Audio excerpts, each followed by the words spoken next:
ਸਤਨਾਮ ਸ਼੍ਰੀ ਵਾਹਿਗੁਰੂ ਸਾਹਿਬ JIO. Wadahans ਮਹਲਾ ਚੌਥਾ।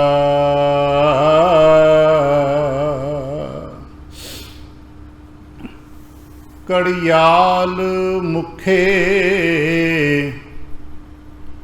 ਗੁਰ ਅੰਕਸ਼ ਪਾਇਆ ਰਾਮ। ਮਨ ਮੈਗਲ ਗੁਰ ਸ਼ਬਦ ਵਸਾਇਆ ਰਾਮ। ਕੜਿਆਲ ਮੁਖੇ ਗੁਰ ਅੰਕਸ਼ ਪਾਇਆ ਰਾਮ। ਮਨ ਮੈਗਲ ਗੁਰ ਸ਼ਬਦ ਵਸ ਆਇਆ ਰਾਮ। ਮਨ ਵਸਗਤ ਆਇਆ ਪਰਮ ਪਦ ਪਾਇਆ। ਸਾ ਧਨ ਕੰਤ ਪਿਆਰੀ। ਅੰਤਰ ਪ੍ਰੇਮ ਲਗਾ ਹਰ ਸੇਤੀ। ਘਰ ਸੋ ਹੈ ਹਰ ਪ੍ਰਭ ਨਾਰੀ। ਹਰ ਰੰਗ ਰਾਤੀ ਸਹਜੇ ਮਾਤੀ। ਹਰ ਪ੍ਰਭ ਹਰ ਹਰ ਪਾਇਆ। ਨਾਨਕ ਜਨ ਹਰ ਦਾਸ ਕਹਿਤ ਹੈ। ਵੱਡ ਭਾਗੀ ਹਰ ਹਰ ਧਿਆਇਆ। ਹਰ ਰੰਗ ਰਾਤੀ ਸਹਜੇ ਮਾਤੀ। ਹਰ ਪ੍ਰਭ ਹਰ ਹਰ ਪਾਇਆ। ਨਾਨਕ ਜਨ ਹਰ ਦਾਸ ਕਹਿਤ ਹੈ। ਵੱਡ ਭਾਗੀ ਹਰ ਹਰ ਧਿਆਇਆ। ਵਾਹਿਗੁਰੂ ਜੀ ਕਾ ਖਾਲਸਾ, ਵਾਹਿਗੁਰੂ ਜੀ ਕੀ ਫਤਿਹ। ਸਤਿਗੁਰੂ ਪਾਤਸ਼ਾਹ ਸਾਹਿਬ ਜੀ ਦੇ ਪਾਵਨ ਦਰਬਾਰ ਦੀਆਂ ਹਾਜ਼ਰੀਆਂ ਭਰਦਿਆਂ ਗੁਰੂ ਪਾਤਸ਼ਾਹ ਸਾਹਿਬ ਜੀ ਦੇ ਆਪਣੇ ਹੀ ਨਿਜ ਪਾਵਨ ਸਰੂਪ ਸ਼ਬਦ ਨਾਲ ਚਿੱਤ ਲਾ ਕੇ ਜਦ ਆਪ ਸਾਵਧਾਨ ਤੇ ਇਕਾਗਰ ਚਿੱਤ ਹੋਏ ਜੁੜ ਮਿਲ ਬੈਠੇ ਹੋ ਪਾਤਸ਼ਾਹ ਗੁਰਦੇਵ ਜੀ ਦੀਆਂ ਬੇਅੰਤ ਮਹਿਰਮਤਾਂ ਤੇ ਵਡਿਆਈਆਂ ਜੋ ਸਤ ਸੰਗਤ ਵਿੱਚ ਸਦਾ ਵਰਤਦੀਆਂ ਨੇ, ਆਪ ਉਹਨਾਂ ਦੇ ਸਾਂਝੀ ਤੇ ਧਾਰਨੀ ਹੋਏ ਹੋ। ਕਿਰਪਾਲਤਾ ਕਰਨਾ, ਆਪਣੇ ਨਿਰਮਲ ਹਿਰਦੇ ਚੋਂ ਅਰਦਾਸ ਕਰਨਾ ਜੋ ਗੁਰੂ ਪਾਤਸ਼ਾਹ ਸਾਹਿਬ ਦੀ ਰਹਿਮਤ ਕਰਨਾ। ਪਾਵਨ ਸ਼ਬਦ ਦੀ ਵਿਚਾਰ, ਬੋਲਣ ਦਾ ਤਾਣ ਅਤੇ ਵਿਚਾਰ ਦਾ ਪ੍ਰਵਾਹ ਬਖਸ਼ਣ। ਇੱਕ ਵਾਰ ਆਸੀਸ ਦਿੰਦਿਆਂ ਅੰਮ੍ਰਿਤ ਦ੍ਰਿਸ਼ਟੀ ਪਾ ਕੇ ਜਪਣਾ ਜੀ ਸਤਨਾਮ ਸ਼੍ਰੀ ਵਾਹਿਗੁਰੂ। ਗਰੀਬ ਨਿਵਾਸ ਘਟ ਘਟ ਕੇ ਵਾਸੀ ਸ਼੍ਰੀ ਅਕਾਲ ਪੁਰਖ ਵਾਹਿਗੁਰੂ ਜੀ ਦਾ ਕੋਟਾਨ ਕੋਟ ਸ਼ੁਕਰਾਨਾ ਜੋ ਸੱਚੇ ਪਾਤਸ਼ਾਹ ਸਾਹਿਬ ਜੀ ਨੇ ਕਿਰਪਾ ਕੀਤੀ ਹੈ। ਹੁਣ ਤੱਕ ਦਾ ਸਮਾਂ ਸੰਪੂਰਨ ਰਹਿਣ ਦੇ ਰੂਪ ਵਿੱਚ ਪਿਆਰ ਤੇ ਭਾਣੇ ਦੇ ਵਿੱਚ ਬਤੀਤ ਕਰਾਏ। ਅੰਮ੍ਰਿਤ ਵੇਲੇ ਦੀ ਜਾਗ ਬਖਸ਼ਿਸ਼ ਕੀਤੀ ਹੈ। ਇਸ ਵਕਤ ਆਪਣੇ ਹੀ ਪਾਵਨ ਦਰਬਾਰ ਦੀ ਹਾਜ਼ਰੀ ਭਰਨ ਦਾ ਸੁਭਾਗਾ ਸਮਾਂ ਬਖਸ਼ਿਸ਼ ਕੀਤਾ ਹੈ। ਸਾਡੇ ਵਾਸਤੇ ਸੱਚੇ ਸਾਹਿਬ ਦੀ ਬਖਸ਼ਿਸ਼ਾਂ ਦਾ ਦਰ ਖੁੱਲ੍ਹਿਆ। ਸਾਨੂੰ ਉਪਦੇਸ਼ ਪ੍ਰਾਪਤ ਹੋਏ ਸ਼੍ਰੀ ਮੁਖਵਾਕ ਦੇ ਰੂਪ ਵਿੱਚ, ਅਤੇ ਮਹਾਰਾਜ ਨੇ ਅੱਜ ਸ਼੍ਰੀ ਮੁਖਵਾਕ ਦੇ ਰੂਪ ਵਿੱਚ ਸਾਨੂੰ ਇੱਥੇ ਨਤਮਸਤਕ ਹੋਣ ਵਾਲੇ ਪਿਆਰਿਆਂ ਨੂੰ ਜੋ ਅੰਮ੍ਰਿਤ ਵੇਲੇ ਤੋਂ ਆਏ ਨੇ ਅਤੇ ਜਿਨ੍ਹਾਂ ਨੇ ਸ਼ਾਮ ਤੱਕ ਇਸ ਦਰਬਾਰ ਦੀਆਂ ਹਾਜ਼ਰੀਆਂ ਭਰਨੀਆਂ ਨੇ, ਸਰਬ ਸਾਂਝਾ ਉਪਦੇਸ਼ ਸਾਰਿਆਂ ਲਈ ਇੱਕ ਦਿੱਤਾ ਹੈ ਨਾ, ਭਾਈ ਚੇਤੇ ਰੱਖਿਓ, ਬਸੰਤ ਸਵਰਗ ਲੋਕ ਹੈ ਜਿਤ ਤੇ ਪ੍ਰਿਥਵੀ ਨਵ ਖੰਡਣ ਹੈ, ਬਿਸਰੰਤ ਹਰ ਗੋਪਾਲ ਹੈ ਨਾਨਕ ਤੇ ਪ੍ਰਾਣੀ ਉਦਿਆਨ ਪਰਮਣ ਹੈ। ਭਾਵੇਂ ਕੋਈ ਦੁਨੀਆ ਦੀਆਂ ਸਾਰੀਆਂ ਸੁੱਖ ਸੁਵਿਧਾਵਾਂ ਲੈ ਕੇ ਜਿਉਂਦਾ ਹੋਵੇ, ਉਸੇ ਨੂੰ ਕਹਿੰਦੇ ਨੇ ਸਵਰਗ ਵਿੱਚ ਵਸਦਾ ਹੈ, ਉਹਦਾ ਜੀਵਨ ਸਵਰਗ ਵਰਗਾ ਹੈ। ਅਤੇ ਸਵਰਗ ਸਾਡੀ ਕਲਪਨਾ ਹੈ ਕਿ ਬਹੁਤ ਐਸਾ ਮੁਕਾਮ ਜਿੱਥੇ ਕਿਸੇ ਪ੍ਰਕਾਰ ਦਾ ਕੋਈ ਦੁੱਖ ਨਾਮ ਦੀ ਚੀਜ਼ ਹੀ ਨਹੀਂ, ਜੋ ਇੱਛਾ ਕਰੀਏ ਮਿਲਦਾ ਹੈ, ਨਾ ਰੋਗ ਹੈ, ਨਾ ਦੁੱਖ ਹੈ, ਨਾ ਗਰਮੀ ਹੈ, ਨਾ ਸੰਤਾਪ ਹੈ, ਨਾ ਬਹੁਤੀ ਠੰਡ ਹੈ।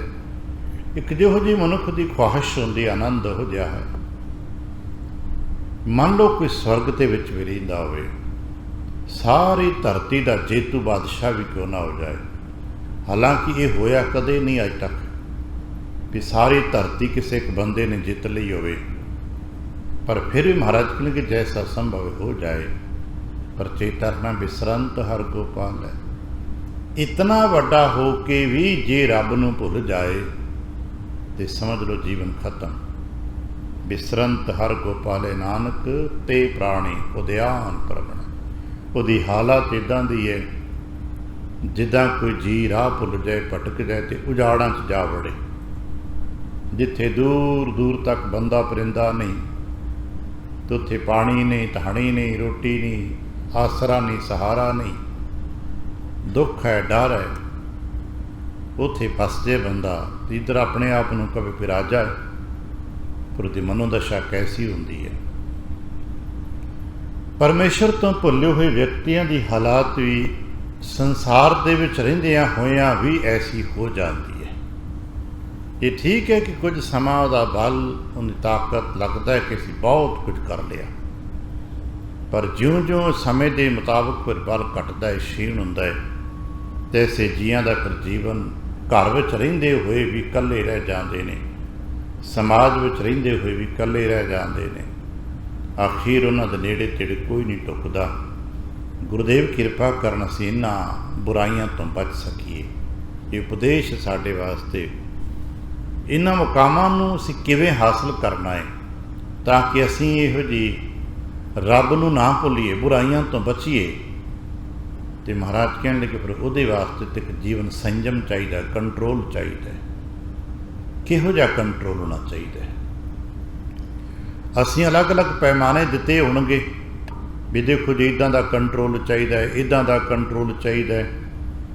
ਅਸੀਂ ਆਲੇ ਦੁਆਲੇ ਦੇ ਰਾਜ ਪ੍ਰਬੰਧਾਂ ਦੇ ਕੰਟਰੋਲ, ਵੱਡੇ ਵੱਡੇ ਐਡਮਿਨਿਸਟ੍ਰੇਟਰ ਮਨੁੱਖਾਂ ਦਾ ਕੰਟਰੋਲ ਦੱਸਾਂਗੇ। ਦੇਖੋ ਫਲਾਣਾ ਬੰਦਾ ਬੜਾ ਵੱਡਾ ਐਡਮਿਨਿਸਟ੍ਰੇਟਰ ਹੈ, ਬੜਾ ਵੱਡਾ ਅਧਿਕਾਰੀ, ਕੰਟਰੋਲ ਕਰਕੇ ਰੱਖਦਾ ਹੈ।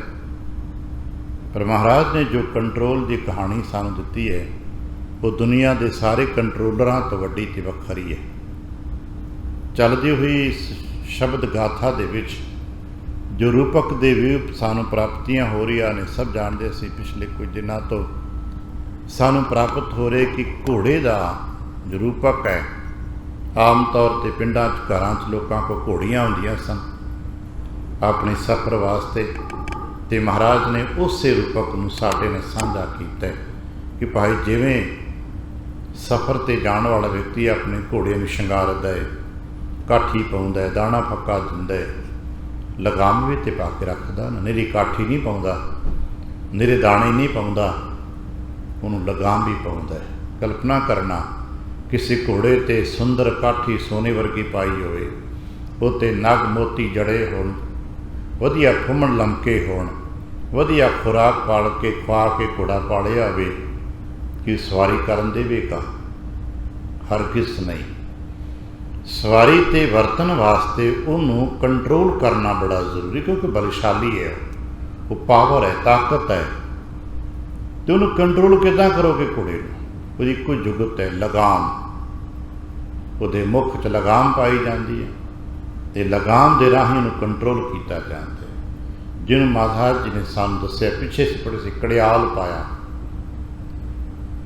गुरु दे ज्ञान दी लगाम पा लेनी। ते अज फिर कहने कड़ियाल मुखे, इस घोड़े दे मुख विच लगाम पा के रखो भाई। किहड़ा घोड़ा है साडे कोल? साडे कोल शरीर रूपी घोड़ी है, ते शरीर रूपी घोड़ी ते अपना कंट्रोल रखो। असी कहने की करिए, शरीर ते कंट्रोल किवें है? साडा साडी जुबान ते कंट्रोल नहीं है, साडी नज़रां ते कंट्रोल नहीं है। महाराज कहने वस विच करो, शरीर ते कंट्रोल करो, अभ्यास करया करो। कड़ियाल मुखे, जिवें घोड़े दे मूँह च लगाम पाई जाती है ना, इवें ही अपने गुरु दे ज्ञान दा बख्शिश कीता होया कंट्रोल, उहदे नाल अपने इस तन मन नूं बंध के रखो। ते मन फिर कहने आ, मन लो किसी ने अपने शरीर ते पूरा कंट्रोल कर लिया, हुण वो घंटिਆਂ बदी बह सकता है जी, नहीं इधर उधर देखेगा, अखां मीट के रखेगा, नहीं वध घट बोलेगा, नहीं सुनेगा, पर की मन ते कंट्रोल कर लेगा? फिर औखा है। महाराज कहने लगे जे इत्थे शरीर नूं कंट्रोल करन वास्ते थोड़ा जिहा गुरु दा ज्ञान रखना है, उत्थे मन नूं कंट्रोल करन वास्ते इस तरह रखना है जिवें हाथी दे सिर ते एक महावत दा अंकुश हुंदा है। सब नूं पता है कि हाथी ताकतवर जी है, बलशाली है, पर बल भरिया होने के बावजूद भी अपने महावत दे उस कुंडे दे अधीन हो जाता है। जिस तरह वो महावत दे कुंडे दे अधीन हाथी हो जाता है, इसे तरह अपने मन नूं अपने गुरु दे हुक्म दे अधीन ले आओ। कड़ियाल मुखे गुर अंकश पाया राम। गुरु ज्ञान दा आसा की बात जिक्र है ना, रस्सा हुंदा जिन्हां मन बन जाता है, ते लगाम की है कुछ लोहे का टुकड़ा ते आले दुआले रस्सियां। गुरु दे ज्ञान दी लगाम पा के रख इसनूं, ते गुरु के हुक्म दे कुंडे अधीन इसनूं रख। किसनूं रखना है? अपने आप नूं रखना है भाई। किसी नूं नहीं कहना भी तू कुंडे अधीन आ जा, नहीं, अपने आप नूं। यही तो समर्पण है। समर्पण का मतलब स्वेच्छा दे नाल, खुशी दे नाल अपना सिर अपने गुरु के अगे भेंट कर देना, खुशी दे नाल आग्या नूं मनना, खुशी दे नाल अपने गुरु के हुक्म नूं स्वीकार कर लेना। मनते तो असीं सारे ही हाँ, क्योंकि हुक्म तो बाहरे असीं जी नहीं सकते, पर सच है कि असीं मजबूरी च मनते हैं। असीं सारे जी हुक्म तो तहत रहिंदे हाँ, पर मजबूरी च मनते हैं। गुरुदेव कृपा करन किते हुक्म वरत रहा जो है उसनूं बाखुशी मन सकी, खुशी खुशी। तो महाराज ने जुगतां दित्तियां ने, गुरु दे ज्ञान दी लगाम पा के रख, ते अपने आप नूं गुरु दे हुक्म दे तहत लेके आ। ये तेरे वास्ते कुंडा होवेगा। महाराज पूछे बाबा किदां करिए? जे ऐसा हो जाए तो फिर की हो जाएगा? कड़ियाल मुखे गुर अंकश पाया राम, मन मैगल गुर शब्द वस आया राम। मन कहते ने हाथी वर्गा मोड़ होंदा है। इसे करके महाराज ने दो तीन थां ते बाणी च जिक्र भी किया है, हस्ती सिर जो अंकुश है, जिवें हाथी के सिर ते कुंडा हुंदा है, ते मन हाथी है ना, ताकतवर बहुत है। मन की शक्ति का तो सानू अजे अंदाज़ा ही नहीं। इस मन विच कितनियां कुछ शक्तियाँ करता पुरख ने पा दित्तियां ने, सानू तो अंदाज़ा ही नहीं। महाराज ने आके यह मन शक्ति, ये मन है ही शक्ति का स्वरूप, यह मन शक्ति, यह मन सीओ, यह मन पंच तत्त को जियो। सारा कुछ इस मन दे विच है।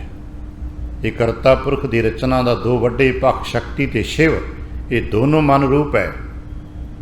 मन विच शिव की ताकत भी है, मन विच शक्ति की ताकत भी है, मन विच पंजां तत्तां दी जीव रूप ताकत भी है। इस करके किता पंडित इस मन का करो विचार। वो भाई अगर तुसीं ज्ञानी हो गए हो तो दुनिया की जानकारी तो इकट्ठी कर रहे हो, चंगी गल है, पर अपने मन का विचार करके देखो तुहाडा मन कितना को बलवान है तो कितना को अमोड़ है। इसी करके महाराज ने इसनूं मन की ताकत का दर्शन करांदियां कि हाथी वर्गा ताकतवर है। मन मैगल ये मन हाथी वर्गा है तो महावत के कुंडे के अधीन हाथी हुंदा है। कहने लगे ये कुंडा किवें सानू समझ आए, कहने लगे गुर शब्द एक कुंडा है, क्योंकि गुर शब्द के सदके सानू ज्ञान प्राप्त होंदा है। गुर शब्द के सदके ही सानू की करना ते की नहीं करना समझ प्राप्त होंदी है। गुर शब्द के सदके ही करता पुरख दे वर्त रहे हुक्म की समझ आउंदी है। ज्यों ज्यों गुरबाणी जो गुर शब्द स्वरूप है पढ़ते सुनते तो विचारते जावांगे, सानू आले दुआले वर्त रहे जो कुछ भी घटना चक्र ने समझ आउंदे जाणगे भी ते रब दा हुक्म है। हुण तक इन्हां तमाम घटनावां नूं बंदियां दे नाल जुड़ देने आ, किसी होर कारकां तत्तां दे नाल जुड़ देने आ, ते महाराज कहण लगे नहीं हुक्म है। ते जदों गुर शब्द दे सदके ये समझ आ जाती है।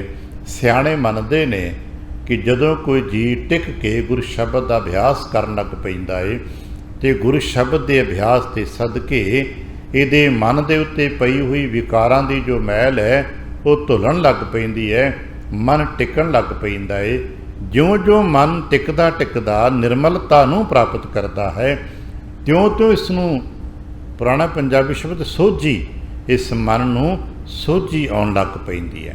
तो ज्यों ज्यों मन नूं ये समझ ये सोझी आउंदी है मन निश्चिंत होण लग पैंदा है। उन्होंने पता लगन लग पैंदा भी सारा कुछ करते दे हुक्म च। ऐसे करके जिन्होंने आपां गुरबाणी मुताबक संत भगत जां गुरमुख कहने आ, जरूरी नहीं कि उन्होंने को दुनिया की वड्डियां वड्डियां डिग्रियां होणगियां, वड्डे वड्डे ज्ञानी होणगे, पर शांत बहुत होंदे ने, सहज सुभाव टिके हुए बहुत होंदे ने। पता क्यों? उन्होंने मन ते मैल कोई नहीं आउंदी। दुनिया का ज्ञान पढ़न दे नाल जानकारी मिलती है, पर नाल ही नाल मन ते मैल भी ते चढ़ जाती है ना, अज्ञानता की मैल, हौमे की मैल ते ज्ञान का हंकार सिर चढ़ जाता है, जिस करके मनुख बेचैन हो जाता, टिकदा नहीं। शब्द अभ्यास बहुत कुछ दिंदा है। गुरुदेव कृपा करन असीं थोड़ा थोड़ा ही सही सवेरे उठ के 5-7 मिनट वास्ते ही सही असीं सिमरन च बैठिया करिए। जितना किसी को निज विच समा गुजरता है, समा बचता है, इत्थे कीर्तन विच जितना समा हो सके बैठिए, आउंदे जांदे गुरबाणी दे रस विच गुरबाणी तुकां पढ़दे जपदे। पहले मेरी कोई बाणी याद नहीं जे सतनाम वाहिगुरू तो याद है ना, मूल मंत्र गुरमंत्र तो याद है ना, आम बालकां नूं चौपाई सब याद होंदी है। निक्के निक्के शब्द साडे घरां च बचपन च याद कराए जाते हैं। साडे घर दे हर बालक नूं ये 5-7 शब्द जो साडे वडेरियां बेसिक रूप सन दे दिते ने, थिर कर बैसो हरजन प्यारे, ये आदਿਕ शब्द सारे बच्चों नूं याद होने चाहिए ने। हर मापे नूं ताती बावन लागी पार ब्रह्म शरणाई पता होना चाहिए है। किते बालक ते कोई ऐसा दुख आवे, बालक परेशान हो रहा है, तुहाडे घर च किसी प्रकार का कोई संताप है, तो विश्वास बचदा है जदों टिक के असीं पढ़दे हां, ताती बावन लग गई पार ब्रह्म शरणाई चौगिरद हमारे रामकार। दुख लगे ना भाई, विश्वास बचदा है मेरे गुरु का हाथ साडे सिर ते है।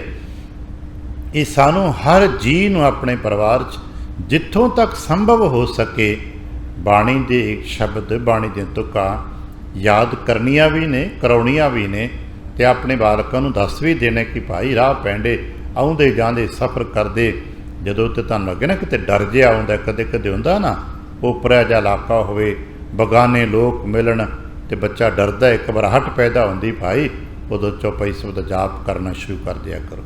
उदों जाप करना जदों किते आले दुआले कोई विकार तुहाडे ते हमला करे, जिवें सी समझते हैं कदे क्रोध आ जाता है, कदे काम का प्रभाव पै जाता है, कदे ईर्खा निंदा चुगली द्वेष मन नूं तंग करते हैं। अरदास ते शब्द पढ़ लिया करिए, अरदास करे करिए, राख पिता प्रभ मेरे, ये शब्द याद कर छड़िए।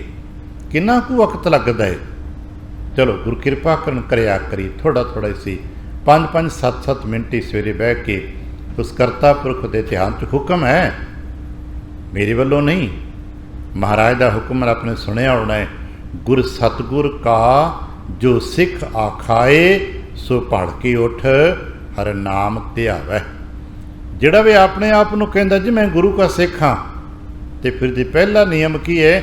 ਭੜ ਕੇ ਉੱਠ। ਭੜ ਕੇ ਉੱਠ ਦਾ ਮਤਲਬ ਹੁੰਦਾ ਹੈ ਜਦੋਂ ਕੱਲ੍ਹ ਸਵੇਰੇ ਤੁਸੀਂ ਉੱਠਦੇ ਹੋ, ਸਮੇਂ ਦੀ ਪਾਬੰਦੀ ਇੱਥੇ ਨਹੀਂ ਕਿ ਤੁਸੀਂ 4 ਵਜੇ ਉੱਠਦੇ ਹੋ ਕਿ 3 ਵਜੇ ਉੱਠਦੇ ਹੋ ਸਕਦਾ ਤੁਸੀਂ ਕਾਰ ਵਿਹਾਰ ਤੋਂ ਦੇਰ ਨਾਲ ਸੌਂਦੇ ਹੋ ਅਤੇ ਦੇਰ ਨਾਲ ਉੱਠਦੇ ਹੋ।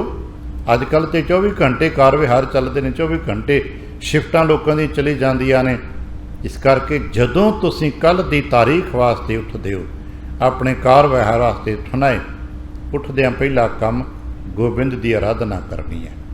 ਹੌਲੀ ਹੌਲੀ ਇਹ ਸ਼ਬਦ ਅਭਿਆਸ ਪੱਕਦਾ ਜਾਏਗਾ, ਕੁਝ ਸਮਾਂ ਅਭਿਆਸ ਕਰਨਾ ਪਏਗਾ।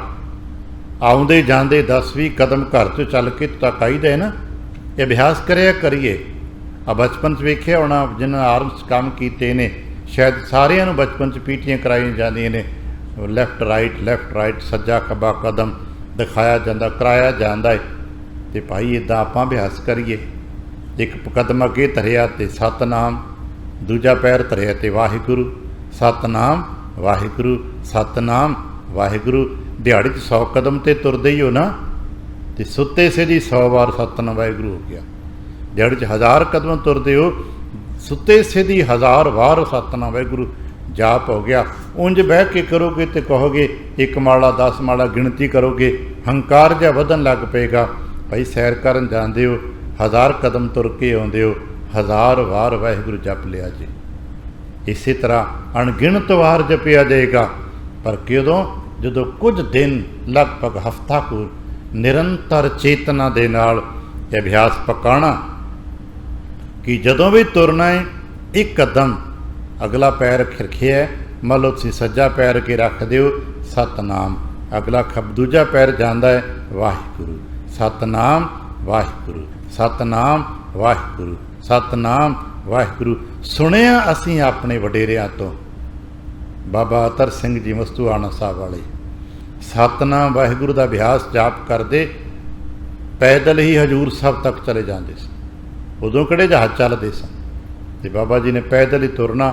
ਜਿੱਥੇ ਰਾਤ ਪਈ ਵਿਸ਼ਰਾਮ ਕਰ ਲਿਆ, ਤੁਰਦੇ ਗਏ, ਸਤਨਾਮ ਵਾਹਿਗੁਰੂ, ਸਤਨਾਮ ਵਾਹਿਗੁਰੂ ਜਪਦੇ ਗਏ। ਗੁਰ ਕਰਿਆ ਕਰੀਏ, ਇਹ ਸ਼ਬਦ ਅਭਿਆਸ ਨੇ। ਹੋਰ ਅਸਾਂ ਕੋਈ ਪਹਾੜ 'ਤੇ ਚੜ੍ਹ ਕੇ ਸਮਾਧੀਆਂ ਨਹੀਂ ਲਾਉਣੀਆਂ ਵੀ ਕਾਰ ਵਿਹਾਰ ਛੱਡ ਕੇ ਅਸੀਂ ਕਹਿੰਦੇ ਜਦੋਂ ਵੇਲ ਮਿਲੇਗਾ, ਫੁਰਸਤ ਮਿਲੇਗੀ ਤਾਂ ਜਾਪ ਕਰਾਂਗੇ। ਅਤੇ ਭਾਈ ਫੁਰਸਤ ਕਦੇ ਨਹੀਂ ਜੇ ਮਿਲਣੀ, ਪੱਕੀ ਫੁਰਸਤ ਹੋ ਜਾਣੀ ਕਿਸੇ ਦਿਨ, ਪਰ ਉਦੋਂ ਜਪ ਨਹੀਂ ਸਕਣਾ। ਇਸ ਕਰਕੇ ਕਿਸੇ ਗੁਰਮੁਖ ਤੋਂ, ਸੰਤ ਤੋਂ, ਕਿਸੇ ਵਿਦਿਆਰਥੀ ਨੇ ਪੁੱਛਿਆ, ਬਾਬਾ ਸਿਮਰਨ ਕਦੋਂ ਕਰਨਾ ਚਾਹੀਦਾ ਹੈ? ਪੂਰਨ ਸ਼ਿੱਦਤ ਦੇ ਨਾਲ ਰੱਬ ਨੂੰ ਯਾਦ ਕਦੋਂ ਕਰਨਾ ਚਾਹੀਦਾ ਹੈ?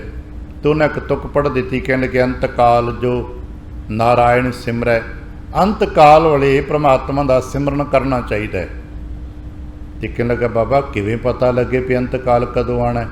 ਕਹਿਣ ਲੱਗੇ ਸਾਹ ਜਦੋਂ ਮੁੱਕ ਗਿਆ ਉਦੋਂ ਅੰਤਕਾਲ ਹੈ, ਅਤੇ ਸਾਹ ਹਰ ਵਾਰੀ ਮੁੱਕ ਜਾਂਦਾ, ਪਤਾ ਨਹੀਂ ਨਵਾਂ ਮਿਲਣਾ ਕਿ ਨਹੀਂ ਮਿਲਣਾ। ਸਾਹ ਤਾਂ ਹਰ ਵਾਰੀ ਭਰਦੇ ਹੋ ਅਤੇ ਹਰ ਵਾਰੀ ਮੁੱਕ ਜਾਂਦਾ, ਨਵਾਂ ਸਾਹ ਮਿਲੇਗਾ ਕਿ ਨਹੀਂ ਮਿਲੇਗਾ ਪਤਾ ਗਰੰਟੀ ਥੋੜ੍ਹਾ ਹੈ। ਇਕੜਾ ਵੀ ਆਪਾਂ ਕੋਈ ਫਾਈਨਾਂਸ ਕੀਤਾ ਵੀ ਨਹੀਂ ਪੱਕਾ ਮਿਲੇਗਾ। ਹਰ ਜਪਦਿਆਂ ਖਿਨ ਢਿਲ ਨਾ ਕੀ ਜਾਈ, ਮੇਰੀ ਜਿੰਦੜੀ ਹੈ ਮਤ ਕੇ ਜਾਪੈ, ਸਾਹ ਆਵੈ ਕਿ ਨਾ ਆਵੈ ਰਾਮ। ਇਸ ਕਰਕੇ ਭਾਈ ਹਰ ਸਾਹ ਆਖਰੀ ਹੈ, ਅਤੇ ਹਰ ਸਾਹ ਆਖਰੀ ਦੇ ਨਾਲ ਕਮ ਸੇ ਕਮ ਇੱਕ ਵਾਰ ਵਾਹਿਗੁਰੂ ਕਹਿ ਲਓ। ਬਸ ਇੱਕ ਸਾਹ ਨਾਲ ਇੱਕ ਵਾਰ ਵਾਹਿਗੁਰੂ ਕਹਿ ਲਓ, ਅਭਿਆਸ ਪੱਕ ਗਿਆ ਅਤੇ ਹਰ ਸਾਹ ਦੇ ਨਾਲ ਵਾਹਿਗੁਰੂ ਕਹਿੰਦੇ ਜਾਵਾਂਗੇ। ਮਹਾਰਾਜ ਕਹਿਣ ਲੱਗੇ ਇਹ ਸ਼ਬਦ 'ਤੇ ਗੁਰਸ਼ ਅਭਿਆਸ ਕਰਨਾ ਹੀ ਪੈਣਾ, ਇਹਦੇ ਨਾਲ ਮਨ ਵਸ ਵਿੱਚ ਆ ਜਾਂਦਾ ਹੈ। ਅਭਿਆਸ ਵਿੱਚ ਇੱਕ ਤਾਕਤ ਹੁੰਦੀ ਹੈ, ਅਭਿਆਸ ਸ਼ਕਤੀ ਪੈਦਾ ਕਰਦਾ ਹੈ, ਅਭਿਆਸ ਨਾਲ ਮਨ ਨੂੰ ਬਲ ਮਿਲਦਾ ਹੈ। ਅੱਜ ਜਿਵੇਂ ਬੱਚੇ ਅਭਿਆਸ ਕਰਦੇ ਨਾ, ਜਾ ਕੇ ਗਰਾਊਂਡ ਵਿੱਚ ਆ ਕੇ, ਸਟੇਡੀਅਮ ਜਾ ਕੇ, ਆਪਾਂ ਕੀ ਕਹਿੰਦੇ ਪ੍ਰੈਕਟਿਸ ਕਰਦੇ, ਅਤੇ ਪ੍ਰੈਕਟਿਸ ਅਤੇ ਅਭਿਆਸ ਗੱਲ ਤਾਂ ਇੱਕੋ ਹੀ ਹੈ ਨਾ, ਭਾਸ਼ਾ ਦਾ ਹੀ ਫਰਕ ਹੈ ਨਾ। ਉੱਥੇ ਪ੍ਰੈਕਟਿਸ ਕਰਦੇ ਨੇ ਅਤੇ ਪ੍ਰਪੱਕ ਹੋ ਜਾਂਦੇ ਨੇ ਆਪਣੀ ਖੇਡਾਂ ਵਿੱਚ। ਕੋਈ ਕੰਪਿਊਟਰ 'ਤੇ ਪ੍ਰੈਕਟਿਸ ਕਰਦਾ ਅਤੇ ਪ੍ਰਪੱਕ ਹੋ ਜਾਂਦਾ, ਕੋਈ ਲਿਖਣ ਬੋਲਣ ਪੜ੍ਹਨ ਦੀ ਪ੍ਰੈਕਟਿਸ ਕਰਦਾ ਅਤੇ ਪ੍ਰਪੱਕ ਹੋ ਜਾਂਦਾ। ਇਸੇ ਤਰ੍ਹਾਂ ਹੀ ਸਵਾਸਾਂ ਦੇ ਨਾਲ ਵੀ ਸਿਮਰਨ ਦੀ ਪ੍ਰੈਕਟਿਸ ਕਰਾਂਗੇ ਅਤੇ ਪ੍ਰਪੱਕ ਹੋ ਜਾਵਾਂਗੇ। ਅਸੀਂ ਆਮ ਤਾਂ ਇੱਕ ਅਭਿਆਸ ਕਹਿੰਦੇ ਨੇ, ਭਾਈ ਅਭਿਆਸ ਤਾਂ ਕਰਨਾ ਪੈਣਾ ਨਾ। ਅਭਿਆਸ ਸਵਾਸਾਂ ਦਾ ਸ਼ਾਇਦ ਗੁਰਬਾਣੀ 'ਚ ਬੜੀ ਵਾਰ ਜ਼ਿਕਰ ਹੈ, ਸਾਸ ਗਿਰਾਸ ਜਪਣਾ ਚਾਹੀਦਾ। ਪੁੱਛਿਆ ਇੱਕ ਵਾਰ ਮਹਾਰਾਜ ਕਦੋਂ ਤੱਕ ਬੰਦਗੀ, ਕਿਤਨਾ ਕੁ ਸਮਾਂ? ਜਿਵੇਂ ਆਪਾਂ ਕਹਿੰਦੇ ਕੋਈ ਜੀ ਘੱਟੋ ਘੱਟ ਅੱਧਾ ਘੰਟਾ ਕਰ ਲਓ। ਮਹਾਰਾਜ ਕਹਿਣ ਲੱਗੇ ਕਰ ਬੰਦੇ ਤੂੰ ਬੰਦਗੀ। ਕਦੋਂ ਤੱਕ ਬਾਬਾ? ਕਹਿਣ ਲੱਗੇ ਜਿੱਚਰ ਘੱਟ ਮੈਂ ਸਾਹ। ਜਦੋਂ ਤੱਕ ਤੇਰੇ ਸਾਹ ਚੱਲਦੇ ਨੇ ਉਦੋਂ ਤੱਕ ਵਾਹਿਗੁਰੂ ਵਾਹਿਗੁਰੂ ਕਹਿੰਦਾ ਰਹੇ। ਇਹਦੇ ਨਾਲ ਮਨ ਵਸ ਆ ਜਾਏਗਾ, ਬਲ ਮਿਲੇਗਾ। ਕਹਿਣ ਲੱਗੇ ਮਨ ਮੈਗਲ, ਇਹ ਮਨ ਹਾਥੀ ਵਰਗਾ ਤਾਕਤਵਰ ਅਮੋੜ ਹੈ, ਪਰ ਇਸ ਗੁਰ ਸ਼ਬਦ ਦੇ ਪ੍ਰੇਮ ਦੇ ਨਾਲ ਕਾਬੂ ਆ ਜਾਏਗਾ। ਇਹ ਪ੍ਰੇਮ ਦਾ ਬਹੁਤ ਵੱਡਾ ਬੰਧਨ ਵੇਖਣ ਨੂੰ ਹੁੰਦਾ ਨਹੀਂ। ਸਾਰੇ ਮੈਂ ਕਹਿੰਦੇ ਨਾ ਪ੍ਰੇਮ ਦਾ ਬੰਧਨ ਕੋਮਲ ਬਹੁਤ ਹੁੰਦਾ ਹੈ, ਪਰ ਮਜ਼ਬੂਤ ਵੀ ਬੜਾ ਹੁੰਦਾ ਹੈ। ਬਸ ਇੱਕ ਵਾਰ ਮਨ ਨੂੰ ਪ੍ਰੇਮ ਦਾ ਬੰਧਨ, ਗੁਰੂ ਸ਼ਬਦ ਦੇ ਪ੍ਰੇਮ ਦਾ ਬੰਧਨ ਪੈ ਗਿਆ, ਫਿਰ ਇਹ ਮਨ ਇਸ ਤਰ੍ਹਾਂ ਮਗਰ ਆਵੇਗਾ ਗੁਰੂ ਦੇ, ਜਿਵੇਂ ਕੁੰਡੇ ਦਾ ਬੱਧਾ ਹੋਇਆ, ਕੁੰਡੇ ਦੇ ਹੁਕਮ ਦਾ ਅਧੀਨ ਇਹ ਤਾਕਤਵਰ ਹਾਥੀ ਮਹਾਵਤ ਦੇ ਬੋਲਾਂ ਦੇ ਸਹਾਰੇ ਤੁਰਦਾ ਹੈ। ਮਹਾਵਤ ਕਹਿੰਦਾ ਬਹਿ ਜਾ, ਹਾਥੀ ਬਹਿ ਜਾਂਦਾ ਹੈ। ਮਹਾਵਤ ਕਹਿੰਦਾ ਉੱਠ ਖੜ, ਮਹਾਵਤ ਹਾਥੀ ਉੱਠ ਜਾਂਦਾ ਹੈ। ਮਹਾਵਤ ਇਸ਼ਾਰਾ ਕਰਦਾ ਹੈ, ਸਾਹਮਣੇ ਵਾਲਾ ਸਾਮਾਨ ਸੁਣਨਾ ਚੁੱਕ ਲੈਂਦਾ ਹੈ। ਉਹ ਪਸ਼ੂ ਜ਼ਮੀਨ 'ਤੇ ਪਏ ਨਿੱਕੇ ਨਿੱਕੇ ਸਾਮਾਨ ਚੁੱਕ ਕੇ ਆਪਣੇ ਮਹਾਵਤ ਨੂੰ ਫੜਾਉਣ ਦਿੰਦਾ ਹੈ। ਪਰ ਕਦੋਂ? ਜਦੋਂ ਅਭਿਆਸ ਕਰਾਇਆ ਜਾਂਦਾ ਹੈ, ਪਰਪੱਕ ਹੋ ਜਾਂਦਾ ਹੈ। ਇਸ ਤਰ੍ਹਾਂ ਕਹਿਣ ਲੱਗੇ ਭਲਿਓ ਗੁਰ ਸ਼ਬਦ ਨਾਲ ਅਭਿਆਸ ਕਰਿਆ ਕਰੋ, ਮਨ ਵਸ ਵਿੱਚ ਆ ਜਾਏਗਾ, ਫਿਰ ਮਨ ਕਾਬੂ ਆ ਜਾਏਗਾ। ਅਤੇ ਬਾਬਾ ਕਬੀਰ ਸਾਹਿਬ ਦਾ ਪਿਆਰਾ ਬਚਨ ਹੈ, ਇੱਕ ਵਾਰ ਮਨ ਟਿਕ ਜਾਏ ਫਿਰ ਡਰ ਨਹੀਂ ਆਏਗਾ। ਆ ਦੁਨੀਆ ਦੇ ਡਰ ਹੁੰਦੇ ਨਾ, ਆਪਾਂ ਭੈਭੀਤ ਹੁੰਦੇ ਹਾਂ। ਮਨ ਨਾ ਡਿਗੈ ਤਨ ਕਾਹੇ ਕੋ ਡਰਾਏ। ਇੱਕ ਵਾਰ ਮਨ ਟਿਕ ਗਿਆ, ਮਨ ਅਡੋਲ ਹੋ ਗਿਆ, ਫਿਰ ਕੋਈ ਡਰ ਨਹੀਂ, ਕੋਈ ਡੋਲਣ ਦਾ ਚਿੰਤਾ ਮੁੱਕ ਜਾਏਗੀ। ਕਹਿਣ ਲੱਗੇ ਮਨ ਮੈਗਲ, ਮਨ ਹਾਥੀ ਵਰਗਾ ਹੈ, ਗੁਰ ਸ਼ਬਦ ਵਸ ਆਇਆ ਰਾਮ। ਇਹ ਭਾਈ ਇਹ ਗੁਰ ਸ਼ਬਦ ਦੇ ਸਦਕੇ ਹੀ ਮਨ ਵਸ ਆਉਂਦਾ ਜੇ। ਆਸਾ ਕੀ ਵਾਰ ਦਾ ਪੜ੍ਹਦੇ ਆ ਨਾ, ਮਨ ਵਸ ਕਦੋਂ ਹੁੰਦਾ ਹੈ? ਗਿਆਨ ਕਾ ਬੱਧਾ ਮਨ ਰਹੈ, ਗੁਰ ਬਿਨ ਗਿਆਨ ਨਾ ਹੋਏ। ਤੇ ਭਾਈ ਗਿਆਨ ਵੀ ਗੁਰੂ ਦਾ ਵਰਤਣਾ, ਕਿਤੇ ਐਸਾ ਨਾ ਹੋਵੇ ਕਿਸੇ ਹੋਰ ਦੇ ਗਿਆਨ ਵਰਤਣ ਲੱਗ ਪਏ। ਸਾਡੇ 'ਚ ਬਹੁਤ ਲੋਕ ਨੇ ਗਿਆਨੀ ਬੜੇ ਨੇ, ਪਰ ਪਤਾ ਲੱਗਾ ਉਹ ਕਿਸੇ ਹੋਰ ਦਾ ਗਿਆਨ ਵਰਤ ਰਹੇ ਨੇ। ਨਾ ਭਾਈ, ਗਿਆਨ ਵੀ ਗੁਰੂ ਨਾਨਕ ਸਾਹਿਬ ਦਾ ਵਰਤੀਏ, ਗਿਆਨ ਵੀ ਗੁਰਬਾਣੀ 'ਚੋਂ ਜੋ ਮਿਲਦਾ ਹੈ ਉਹਨੂੰ ਵਰਤੀਏ। ਇਸ ਗਿਆਨ ਦੇ ਨਾਲ ਮਨ ਨੂੰ ਟਿਕਾ ਕੇ ਬੰਨ੍ਹ ਕੇ ਰੱਖੀਏ ਅਤੇ ਹੁਕਮ ਦੇ ਤਹਿਤ ਤੁਰਨਾ ਆਰੰਭ ਕਰ ਦਈਏ। ਸ਼ਬਦ ਅਭਿਆਸ ਕੇ ਫਿਰ ਕਹਿੰਦੇ ਮਨ ਵਸਗਤ ਆਇਆ। ਜਿਨ੍ਹਾਂ ਦਾ ਮਨ ਵਸ ਆ ਗਿਆ, ਜਿਨ੍ਹਾਂ ਦਾ ਮਨ ਟਿਕ ਗਿਆ, ਜਦੋਂ ਮਨ ਟਿਕ ਜਾਂਦਾ ਹੈ ਨਾ, ਪ੍ਰਾਪਤੀ ਕੀ ਹੁੰਦੀ ਹੈ? ਕਹਿਣ ਲੱਗੇ ਪਰਮ ਪਦ ਪਾਇਆ। ਸਮਝ ਲਓ ਉਦੋਂ ਪਰਮ ਪਦਵੀ ਮਿਲਦੀ ਹੈ। ਪਰਮ ਪਦਵੀ ਅਸੀਂ ਮੰਨਦੇ ਨਾ, ਸਭ ਤੋਂ ਉੱਤਮ ਪਦਵੀ ਸੰਤ ਦੀ ਹੁੰਦੀ ਹੈ, ਗੁਰਮੁਖ ਦੀ ਹੁੰਦੀ ਹੈ, ਭਗਤ ਦੀ ਹੁੰਦੀ ਹੈ। ਇਸੇ ਤਰ੍ਹਾਂ ਅਸੀਂ ਲੋੜਦੇ ਹਾਂ ਨਾ, ਸਾਨੂੰ ਵੀ ਕਿਤੇ ਗੁਰਮੁਖ ਵਾਲਾ ਆਨੰਦ ਮਿਲੇ, ਸਾਨੂੰ ਵੀ ਕਿਤੇ ਭਗਤਾਂ ਵਾਲਾ ਟਿਕਾਓ ਮਿਲ ਜਾਏ, ਸਾਨੂੰ ਕਿਤੇ ਸੰਤਾਂ ਵਾਲੀ ਸ਼ਾਂਤੀ ਬਖਸ਼ਿਸ਼ ਮਿਲ ਜਾਏ, ਸਾਡੇ ਕਾਰ ਵਿਹਾਰ ਹੁੰਦੇ ਰਹਿਣ ਅਤੇ ਅਸੀਂ ਆਰਾਮ ਦੇ ਨਾਲ ਨਿਸ਼ਚਿੰਤ ਰਹੀਏ, ਸਿਮਰਨ ਭਜਨ ਹੁੰਦਾ ਰਹੇ, ਘਰ ਦੇ ਕਾਰ ਵਿਹਾਰ ਹੁੰਦੇ ਰਹਿਣ। ਅਸੀਂ ਵੇਖਦੇ ਨਾ, ਸਾਖੀਆਂ 'ਚ ਪੜ੍ਹਦੇ ਹਾਂ ਵੀ ਧੰਨਾ ਜੀ ਦੇ ਖੇਤੀ ਦੇ ਕੰਮ ਹੋ ਰਹੇ ਨੇ, ਧੰਨਾ ਜੀ ਬੰਦਗੀ ਕਰਦੇ ਨੇ, ਨਾਮਦੇਵ ਜੀ ਕਾਰ ਵਿਹਾਰ ਕਰਦੇ ਨੇ, ਸਿਮਰਨ ਕਰੀ ਜਾਂਦੇ ਨੇ, ਉਹਨਾਂ ਦੇ ਘਰ ਵੀ ਬਣਦੇ ਨੇ। ਅੱਗ ਲੱਗ ਕੇ ਘਰ ਸੜ ਵੀ ਜਾ ਗਿਆ, ਕਹਿੰਦੇ ਕੋਈ ਗੱਲ ਨਹੀਂ, ਬਣ ਜਾਏਗਾ, ਸਮੇਂ ਦੇ ਨਾਲ ਘਰ ਬਣ ਵੀ ਜਾਂਦਾ। ਕਿਤੇ ਸਾਡਾ ਵੀ ਐਸਾ ਹੋ ਜੇ, ਸਾਰੇ ਘਰ ਪਰਿਵਾਰ ਦੇ ਕਾਰ ਵਿਹਾਰ ਵੀ ਸੁੱਤੇ ਸਿੱਧ ਹੁੰਦੇ ਰਹਿਣ ਅਤੇ ਅਸੀਂ ਨਿਸ਼ਚਿੰਤ ਹੋ ਸਕੀਏ, ਚਿੰਤਾਵਾਂ ਤੋਂ ਗਮ ਤੋਂ ਬਚ ਸਕੀਏ, ਪਰਮ ਪਦਵੀ ਮਿਲੇ। ਕਹਿਣ ਲੱਗੀ ਮਿਲੇਗੀ, ਪਰ ਪਤਾ ਕਦੋਂ?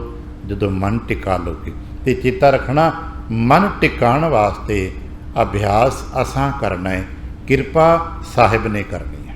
ਇਹ ਦੋ ਚੀਜ਼ਾਂ ਹੁੰਦੀਆਂ ਨੇ, ਅਭਿਆਸ ਮਿਹਨਤ ਮਸ਼ੱਕਤ ਸਿੱਖ ਨੇ ਕਰਨੀ ਹੈ, ਕਿਰਪਾ ਕਰਤੇ ਨੇ ਕਰਨੀ ਹੈ। ਆ ਹੁਣੇ ਸ਼ਲੋਕ ਆਸਾ ਕੀ ਵਾਰ ਦੇ ਭੋਗ 'ਤੇ ਭਾਈ ਸਾਹਿਬ ਨੇ ਪੜ੍ਹਿਆ ਨਾ, ਜਿਨੀ ਨਾਮ ਧਿਆਇਆ ਗਏ ਮਸ਼ੱਕਤ ਘਾਲ। ਜੇ ਭਾਈ ਕਿਸੇ ਨਾਮ ਧਿਆਇਆ ਹੀ ਨਹੀਂ, ਮਸ਼ੱਕਤ ਹੀ ਕੀ ਨਹੀਂ ਕੀਤੀ, ਘਾਲਣਾ ਹੀ ਨਹੀਂ ਕੀਤੀ, ਤੇ ਕਿੱਦਾਂ ਕਹੇਗਾ ਨਦਰੀ ਨਦਰ ਨਿਹਾਲ ਹੋ ਜਾਏਗਾ। ਸੁੱਤੇ ਪਏ ਨੂੰ ਕੋਈ ਥੋੜ੍ਹਾ ਮਿਲਦਾ ਹੈ, ਉਹ ਕਦੇ ਕਦਾਈ ਹੁੰਦਾ ਹੈ, ਜਾਂ ਕਿਸੇ ਨੇ ਬਹੁਤ ਜ਼ਿਆਦਾ ਘਾਲਣਾ ਘਾਲੀ ਹੁੰਦੀ ਹੈ, ਅਤੇ ਘਾਲਣ ਤੋਂ ਬਾਅਦ ਕਿਤੇ ਕੁਝ ਪਲ ਆਰਾਮ 'ਚ ਅੱਖ ਲੱਗ ਜਾਂਦੀ, ਉਹਨੂੰ ਸੁੱਤੇ ਉਠਾ ਲੈ ਕੇ ਦਿੱਤਾ ਜਾਂਦਾ ਨੇ। ਅਤੇ ਸਾਡੇ ਵਰਗੇ ਆਲਸੀ ਨੂੰ ਨਹੀਂ ਕੋਈ ਪੁੱਛਦਾ। ਅਸੀਂ ਇੱਕ ਤੁਕ ਪੜ੍ਹ ਲੈਂਦੇ ਹਾਂ, ਦੇਖੋ ਜੀ ਇੱਕ ਜਗਨ ਦੇ ਨਾਲ ਹੈ ਨਿਕਲਾਂ ਸੁੱਤਿਆਂ ਦੇ ਉਠਾਲ, ਅਸੀਂ ਇਹਦਾ ਕਦੇ ਕਦੇ ਗਲਤ ਅਰਥ ਕਰਦੇ ਹਾਂ ਵੀ ਦੇਖੋ ਜੀ ਜਾਗਦਿਆਂ ਨੂੰ ਤਾਂ ਕੁਝ ਮਿਲਿਆ ਨਹੀਂ, ਉਹ ਤਾਂ ਸੁੱਤਿਆਂ ਨੂੰ ਉਠਾ ਕੇ ਦਿੰਦੇ। ਪਰ ਕਿਹਨਾਂ ਸੁੱਤਿਆਂ ਨੂੰ? ਜਿਨ੍ਹਾਂ ਬਹੁਤ ਮਿਹਨਤ ਕੀਤੀ ਹੁੰਦੀ ਹੈ, ਬਹੁਤ ਮਿਹਨਤ ਮਸ਼ੱਕਤ ਕਰਦੇ ਕਰਦੇ ਕਿਤੇ ਅੱਖ ਲੱਗ ਗਈ, ਉਹਨਾਂ ਨੂੰ ਹਿਲਾ ਕੇ ਉਹਨਾਂ ਦਾ ਸ਼ਾਂਦਾ ਮਿਲਦਾ ਹੈ। ਬਾਕੀ ਘਾਲਣਾ ਤੇ ਹੀ ਮਿਲਦਾ ਜੇ, ਹਾਂ ਮਿਲਦਾ ਕਿਰਪਾ ਤੇ ਜੀ। ਘਾਲਣਾ ਇਸ ਕਰਕੇ ਘਾਲਣੀ ਕਿ ਕਿਰਪਾ ਕਰੇ, ਮਿਹਨਤ ਇਸ ਕਰਕੇ ਕਰਨੀ ਕਿ ਮਾਲਕ ਕਿਰਪਾ ਕਰੇ। ਆ ਭਾਵੇਂ ਸੰਸਾਰੀ ਹੋਵੇ ਤੇ ਭਾਵੇਂ ਨਿਰੰਕਾਰੀ ਹੋਵੇ, ਇਨਾਮ ਮਾਲਕ ਦੀ ਕਿਰਪਾ ਨਾਲ ਹੀ ਮਿਲਦਾ ਜੇ, ਨਹੀਂ ਤੇ ਤਨਖਾਹ ਤੇ ਗੁੱਸੇ ਨਾਲ ਵੀ ਦੇ ਦਿੰਦਾ ਹੈ। ਆ ਜੇ ਤਮਾਮ ਥਾਵਾਂ ਤੇ ਅਸੀਂ ਜੌਬ ਕਰਦੇ ਹਾਂ, ਨੌਕਰੀਆਂ ਕਰਦੇ ਹਾਂ, ਮਾਲਕ ਕਈ ਵਾਰ ਗੁੱਸੇ ਨਾਲ ਵੀ ਤਨਖਾਹ ਤੇ ਬਣਦੀ ਦੇਗਾ ਹੀ ਦੇਗਾ, ਪਰ ਜਦੋਂ ਖੁਸ਼ ਹੋ ਜਾਏਗਾ ਉਦੋਂ ਇਨਾਮ ਦੇਗਾ ਤੇ ਤਨਖਾਹ ਤੇ ਗਿਣਤੀ ਦੀ ਦੇਵੇਗਾ, ਬਣੀ ਜਿੰਨੀ ਨੀਅਤ ਹੈ ਕੱਟ ਵੀ ਲੈਂਦਾ ਉਹਦੇ 'ਚੋਂ, ਪਰ ਜਦੋਂ ਇਨਾਮ ਦਿੰਦਾ ਫਿਰ ਉਹਦਾ ਹਿਸਾਬ ਨਹੀਂ ਰੱਖਦਾ, ਨਾ ਉਹਦਾ ਕੋਈ ਲੇਖਾ ਪੁੱਛਦਾ ਹੈ। ਇਸੇ ਤਰ੍ਹਾਂ ਅਸੀਂ ਇੱਥੇ ਕਿਰਪਾ ਲੈਣ ਲਈ ਆਉਂਦੇ ਹਾਂ। ਆ ਤਨਖਾਹ ਤੇ ਸਾਨੂੰ ਰੋਜੀ ਰੋਟੀ ਮਿਲ ਹੀ ਰਹੀ ਹੈ, ਆ ਰੋਜ਼ ਰੋਟੀ ਖਾਣ ਨੂੰ ਮਿਲਦੀ, ਤਨਖਾਹ ਹੀ ਤੇ ਹੈ, ਹੋਰ ਕੀ ਹੈ। ਤਨਖਾਹ ਤੋਂ ਵੀ ਤੇ ਘਰ ਪਰਿਵਾਰ ਨੂੰ ਰੋਟੀ ਮਿਲਦੀ ਨਾ। ਹਰ ਜੀਅ ਨੂੰ ਜੋ ਰੋਜੀ ਰੋਟੀ ਮਿਲ ਰਹੀ ਹੈ, ਸਮਝ ਲਓ ਉਹਨੂੰ ਤਨਖਾਹ ਤੇ ਮਿਲ ਰਹੀ ਹੈ। ਕਿਸੇ ਨੂੰ 10 ਮਿਲਦੀ ਹੋਏਗੀ, ਕਿਸੇ ਨੂੰ 1000 ਮਿਲਦੀ ਹੋਏਗੀ, ਕਿਸੇ ਨੂੰ ਲੱਖ ਮਿਲਦੀ ਹੋਏਗੀ, ਪਰ ਮਿਲਦੀ ਤੇ ਹੈ। ਪਰ ਇਨਾਮ ਕਿਰਪਾ ਦਾ ਵੱਖਰਾ ਹੁੰਦਾ ਹੈ। ਮਹਾਰਾਜ ਕਹਿਣ ਲੱਗੇ ਮਨ ਵਸਕਤ ਆਇਆ, ਜਦੋਂ ਮਨ ਵਸ ਆ ਜਾਂਦਾ ਏ, ਪਰਮ ਪਦ ਪਾਇਆ, ਉਦੋਂ ਪਰਮ ਪਦਵੀ ਪ੍ਰਾਪਤ ਹੁੰਦੀ। ਤੇ ਪਰਮ ਪਦਵੀ ਨੂੰ ਅਧਿਆਤਮ ਦੇ ਵਿੱਚ ਸਭ ਤੋਂ ਉੱਚੀ ਆਤਮਿਕ ਪਦਵੀ ਕਿਹਾ ਜਾਂਦਾ ਹੈ। ਬੇਸ਼ੱਕ ਅਸਾਂ ਤੁਸਾਂ ਦਾ ਉੱਥੇ ਕੋਈ ਤਜਰਬਾ ਨਹੀਂ ਹੈ ਕਿ ਪਰਮ ਪਦਵੀ ਦਾ ਅਨੁਭਵ ਕੈਸਾ ਹੋਏਗਾ, ਪਰ ਬਾਬਾ ਕਬੀਰ ਸਾਹਿਬ ਜੀ ਦਾ ਪਾਵਨ ਬਾਣੀ 'ਚ ਬੜਾ ਪਿਆਰਾ ਬਚਨ ਹੈ, ਸਹਿਜ ਕੀ ਅਕਥ ਕਥਾ ਹੈ ਨਿਰਾਰੀ, ਤੁਲ ਨਹੀਂ ਚੜ੍ਹੈ ਉਹਦੇ ਬਰਾਬਰ ਕੋਈ ਅਵਸਥਾ ਨਹੀਂ ਹੈ ਜੋ ਉਹਦੇ ਸਮਤੁਲ ਅਸੀਂ ਦੱਸ ਸਕੀਏ ਵੀ ਭਾਈ ਸਹਿਜ ਦੀ ਪਰਮ ਪਦਵੀ ਦੀ ਅਵਸਥਾ ਇੱਦਾਂ ਦੀ ਹੁੰਦੀ ਹੈ। ਜਿਵੇਂ ਆਪਾਂ ਦੱਸ ਸਕਦੇ ਹਾਂ, ਦੇਖੋ ਜੀ ਫਲਾਣ IAS ਡਿਗਰੀ ਹੈ, ਉਹਦਾ ਰੁਤਬਾ ਇੱਦਾਂ ਦਾ ਹੁੰਦਾ, ਫਲਾਣਾ IPS ਹੈ, ਉਹਦਾ ਰੁਤਬਾ ਇੱਦਾਂ ਦਾ ਹੁੰਦਾ, ਥਾਣੇਦਾਰ ਦਾ ਰੁਤਬਾ ਇੱਦਾਂ ਦਾ, ਅਸੀਂ ਦੱਸ ਸਕਦੇ ਨਾ, ਪਰ ਸਹਿਜ ਅਵਸਥਾ ਦੇ ਧਾਰਨੀ ਦਾ ਰੁਤਬਾ ਅਸੀਂ ਨਹੀਂ ਦੱਸ ਸਕਦੇ। ਅਸੀਂ ਦੁਨੀਆ ਦੇ ਮੰਤਰੀਆਂ ਦਾ ਅਤੇ ਦੁਨੀਆ ਦੇ ਰਾਜਿਆਂ ਦੇ ਰੁਤਬੇ ਦੱਸ ਸਕਦੇ ਹਾਂ, ਕਿਉਂਕਿ ਉਹ ਅਸੀਂ ਦੇਖ ਸਕਦੇ ਹਾਂ, ਸੁਣ ਸਕਦੇ ਹਾਂ, ਪੜ੍ਹ ਸਕਦੇ ਹਾਂ, ਪਰ ਪਰਮ ਪਦਵੀ ਮਾਣੀ ਜਾਂਦੀ ਹੈ। ਜੋ ਉੱਥੇ ਜਾਂਦਾ ਹੈ ਉਹੀ ਉਸ ਨੂੰ ਮਾਣਦਾ। ਜਿਵੇਂ ਜਦੋਂ ਖਿੜੇ ਹੋਏ ਕਮਲ 'ਤੇ ਕੋਈ ਭੰਵਰਾ ਆ ਕੇ ਬੈਠਦਾ ਹੈ, ਸਾਡੇ ਵਰਗੇ ਜੀ ਖਿੜੇ ਹੋਏ ਕਮਲ ਦੇ ਪੱਤੇ ਗਿਣ ਸਕਦੇ ਨੇ, ਸਾਡੇ ਵਰਗੇ ਜੀ ਕਮਲ ਦਾ ਰੰਗ ਅਤੇ ਤਲਾਬ ਦਾ ਨਾਂ ਅਤੇ ਦੁਨੀਆ ਭਰ ਦੀ ਜਾਣਕਾਰੀ ਦੱਸ ਸਕਦੇ ਨੇ, ਪਰ ਭੰਵਰਾ ਜਦੋਂ ਉਹਦੇ ਵਿੱਚ ਬੈਠਦਾ ਹੈ ਅਤੇ ਉਹਦੇ ਅੰਦਰ ਦੀ ਮਿਠਾਸ ਅਤੇ ਠੰਡਕ ਨੂੰ ਮਾਣਦਾ ਹੈ, ਉਹ ਦੱਸ ਨਹੀਂ ਸਕਦਾ, ਪਰ ਮਾਣਦਾ ਹੈ। ਉਹ ਪਰਮ ਪਦਵੀ ਹੈ। ਮੰਨਦਿਆਂ ਆਨੰਦ ਵਿੱਚ ਐਸਾ ਪਰਮ ਪਦਵੀ ਦੇ ਆਨੰਦ ਨੂੰ ਮੰਨਦਾ ਹੈ। ਫੁੱਲ ਕਦੋਂ ਬੰਦ ਹੋ ਜਾਂਦਾ, ਕਦੋਂ ਸ਼ਾਮ ਪੈ ਜਾਂਦੀ, ਕਦੋਂ ਸਰੀਰ ਪਰਾਂ ਹਟ ਜਾਂਦਾ, ਉਹਨੂੰ ਕੋਈ ਫਰਕ ਨਹੀਂ ਪੈਂਦਾ, ਕਿਉਂਕਿ ਉਹ ਤਾਂ ਸਰੀਰ ਤੋਂ ਕਦੋਂ ਦਾ ਅੱਗੇ ਨਿਕਲ ਗਿਆ। ਇਸੇ ਕਰਕੇ ਜਦੋਂ ਗੁਰਮੁਖ ਜਨ ਕਿਤੇ ਇਸ ਅਵਸਥਾ ਨੂੰ ਮੰਨਦੇ ਨੇ, ਫਿਰ ਦੁਨੀਆ ਕਿੱਥੇ ਰਹਿ ਗਈ, ਸਰੀਰ ਕਿੱਥੇ ਰਹਿ ਗਏ, ਗੱਲ ਹੀ ਮੁੱਕ ਜਾਂਦੀ ਹੈ। ਨਾ ਪੀੜਾ, ਨਾ ਦੁੱਖ, ਨਾ ਸੰਤਾਪ, ਤੁਲ ਨਹੀਂ ਚੜ੍ਹੈ ਜਾਏ ਨਾ ਮੁਕਾਤੀ, ਹਲਕੀ ਲੱਗੈ ਨਾ ਭਾਰੀ, ਨਾ ਉੱਥੇ ਹਲਕਾਪਨ ਹੈ, ਨਾ ਉੱਥੇ ਭਾਰਾਪਨ ਹੈ, ਨਾ ਕੋਈ ਤੁਲ ਸਮਤੁਲ ਹੈ, ਬਸ ਉਹ ਹੈ, ਉਹਦਾ ਆਪਣੀ ਅਵਸਥਾ ਹੈ। ਕਹਿਣ ਲੱਗੇ ਪ੍ਰਾਪਤੀ ਹੁੰਦੀ ਹੈ। ਕਦੇ ਕਦੇ ਅਭਿਆਸ ਕਰਦੇ ਸ਼ਾਇਦ ਆਪ ਨੂੰ ਦਾ ਅੰਸ਼ਿਕ ਅਸਰ ਮਹਿਸੂਸ ਕੀਤਾ ਹੋਵੇ। ਕਦੇ ਗੁਰ ਕਿਰਪਾ ਕਰਨ ਅਸੀਂ ਜਪ 'ਚ ਬੈਠੇ ਹੋਈਏ, ਮੰਨ ਲਓ ਸਵੇਰੇ ਸਵੇਰੇ ਬੈਠੇ ਹੋ, ਇਸ਼ਨਾਨ ਪਾਨ ਕੀਤਾ ਨਹੀਂ ਕੀਤਾ, ਫਰੈਸ਼ ਬੈਠੇ ਹੋ, ਵਾਹਿਗੁਰੂ ਵਾਹਿਗੁਰੂ ਜਪ ਰਹੇ ਹੋ, ਬੈਠਿਆਂ ਅਸੀਂ ਹੋਈਏ, ਪਰ ਸਰੀਰ ਦਾ, ਘਰ ਦਾ, ਪਰਿਵਾਰ ਦਾ, ਸੰਸਾਰ ਦਾ, ਦੁਨੀਆ ਦਾ ਕੋਈ ਅਹਿਸਾਸ ਆਭਾਸ ਹੀ ਨਾ ਹੋਵੇ। ਉਦੋਂ ਬਿਲਕੁਲ ਫੁੱਲ ਹੋਈਏ, ਹਲਕਾ, ਕੋਈ ਗੋਡਾ ਦੁੱਖ ਨਹੀਂ ਰਿਹਾ, ਕੋਈ ਮੋਢਾ ਦੁੱਖ ਨਹੀਂ ਰਿਹਾ, ਹੈ ਹੀ ਨਹੀਂ ਜੀ, ਕੁਛ ਵੀ ਤੇ ਨਹੀਂ ਆ, ਪਰ ਮੈਂ ਹਾਂ ਤੇ ਮੇਰਾ ਗੁਰੂ ਦਾ ਸ਼ਬਦ ਹੈ। ਬਸ ਕਿਤੇ ਗੁਰ ਕਿਰਪਾ ਕਰਨੇ ਸਰਸ ਨੂੰ ਬਾਣੀ ਹੈ, ਪ੍ਰੇਮ ਕਰੀਏ ਜਿਉਂ ਜਿਉਂ ਉਹ ਵਧਾਈ ਹੈ, ਤਿਉਂ ਤਿਉਂ ਹਰ ਸਿਉ ਰੰਗ ਵੱਧਦਾ ਹੈ। ਇਹ ਅਭਿਆਸ ਕਰਿਆ ਕਰੀ। ਕਹਿਣ ਲੱਗੇ ਪਰਮ ਪਦ ਪਾਇਆ, ਜਿਉਂ ਜਿਉਂ ਅਸੀਂ ਇਸ ਮੁਕਾਮ 'ਤੇ ਪਹੁੰਚਾਂਗੇ, ਮਨ ਵਸਗਤ ਆਇਆ, ਪਰਮ ਪਦ ਪਾਇਆ, ਅਤੇ ਜਿਸ ਨੂੰ ਇਹ ਪਰਮ ਪਦਵੀ ਮਿਲਦੀ ਹੈ ਨਾ, ਜੋ ਇਸ ਪਰਮ ਪਦਵੀ 'ਤੇ ਪਹੁੰਚਦੇ, ਸਾ ਧਨ ਕੰਤ ਪਿਆਰੀ, ਉਹ ਰੂਹਾਂ ਪਰਮਾਤਮਾ ਦੀਆਂ ਪਿਆਰੀਆਂ ਹੁੰਦੀਆਂ ਨੇ। ਇੱਥੇ ਸਾਹ ਧਨ ਦਾ ਆਖਰੀ ਅਰਥ ਤੀਸਰੀ ਕਰ ਦਿੰਦੇ ਆ, ਪਰ ਭਾਵਕ ਅਰਥ ਹੈ ਉਹ ਜੀਵਾਤਮਾਵਾਂ, ਉਹ ਰੂਹਾਂ। ਕੰਤ ਹੈ ਪਰਮਾਤਮਾ, ਉਹ ਰੂਹਾਂ ਫਿਰ ਪਰਮਾਤਮਾ ਦੀਆਂ ਪਿਆਰੀਆਂ ਰੂਹਾਂ ਹੁੰਦੀਆਂ ਨੇ। ਅਤੇ ਪਤਾ ਹੈ ਜੋ ਹਰ ਕਾ ਪਿਆਰਾ ਹੁੰਦਾ ਨਾ, ਉਹ ਫਿਰ ਸਭਨਾ ਕਾ ਪਿਆਰਾ ਹੁੰਦਾ। ਅਸੀਂ ਪੜ੍ਹਦੇ ਜੋ ਹਰ ਕਾ ਪਿਆਰਾ ਸੋ ਸਭਨਾ ਕਾ ਪਿਆਰਾ, ਹੋਰ ਕੀਤੀ ਚੱਕ ਚੱਕ ਆਵੇ। ਸਾਹ ਧਨ ਕੰਤ ਪਿਆਰੀ, ਉਹ ਫਿਰ ਜੀਵਾਤਮਾ, ਉਹ ਰੂਹਾਂ ਰੱਬ ਦੀਆਂ ਪਿਆਰੀਆਂ। ਅਸੀਂ ਕਦੇ ਕਹਿੰਦੇ ਨਾ ਇਹ ਤੇ ਰੱਬ ਰੂਪ ਰੂਹਾਂ ਨੇ, ਰੱਬ ਦੀਆਂ ਪਿਆਰੀਆਂ ਰੂਹਾਂ ਨੇ। ਅੰਤਰ ਪ੍ਰੇਮ ਲੱਗਾ ਹਰ ਸੇਤੀ, ਉਹਨਾਂ ਦੇ ਅੰਦਰ ਪਰਮਾਤਮਾ ਦੇ ਪ੍ਰਤੀ ਪ੍ਰੇਮ ਲੱਗ ਗਿਆ। ਅਤੇ ਪਰਮਾਤਮਾ ਦੇ ਪ੍ਰਤੀ ਪ੍ਰੇਮ ਦੇ ਭਾਵ ਬੜੇ ਗਹਿਰੇ ਨੇ। ਅਸੀਂ ਕਦੇ ਕਦੇ ਪੜ੍ਹਿਆ ਹੋਣਾ ਨਾ, ਸਾਚੀ ਪ੍ਰੀਤ ਹਮ ਤੁਮ ਸੇ ਜੋਰੀ, ਤੁਮ ਸੇ ਜੋਰ ਆਵਰ ਸੰਗ ਤੋਰੀ।